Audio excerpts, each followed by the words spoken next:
Hello besties, welcome back to another mini blog. Last వీడియోలో చెప్పాను కదా రెంచి పాప నా దగ్గరికి వచ్చిందని. ఇంకా తను పడుకున్నాక తను లేచే వరకు అన్ని పనులు అయితే చేసేసాను. మళ్ళీ లేస్తే తను కూడా మొత్తం సదురుతుందని తను పడుకునే గ్యాప్లో మొత్తం వర్క్ చేసేసాను. కుకింగ్ కూడా అయిపోయింది. లేచిన వెంటనే ఇంకా తనకి కూల్ కేక్ అవి తినిపించాను. ఎందుకంటే తను తినలేదు, ప్యాలలు తిన్నది. తిని కొంచెం లంచ్ చేసి పడుకుందనమాట. సో ఇంకా తన కోసం తీసుకొచ్చిన స్నాక్స్ తినడం స్టార్ట్ చేసింది. అస్సలు ఫస్ట్ ఇచ్చినప్పుడు అస్సలకి ఇయ్యనని చెప్పింది, తర్వాత తీసుకో అని తినిపిస్తుంది. ఇక్కడ పాపకి చాక్లెట్ కేక్ అంటే చాలా ఇష్టము. సో ఫస్ట్ బైట్ ఒకటే నాకు తినిపించింది. ఇంకా తనకి ఇష్టమైన కేక్ కాబట్టి మొత్తం తనే తినేసింది. యాక్చువల్ గా బిఫోర్ నైట్ తనకి ఏమేమి కావాలో ఒక లిస్ట్ చెప్పింది అన్నమాట. ఆ లిస్ట్ ప్రకారము ఒక్కొక్కటి కొనేస్తున్నాను. లాస్ట్ కు ఐస్ క్రీమ్ ఒకటే మిగిలింది.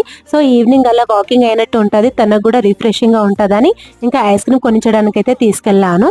ఐస్ క్రీమ్ తిన్నాక ఇంకో ఐస్ క్రీమ్ కావాలని అంటుంది. ఇంకా అక్కడ ఉంటే ఎక్కువ అడుగుతుందని ఇంటికి అయితే తీసుకొచ్చేసాను.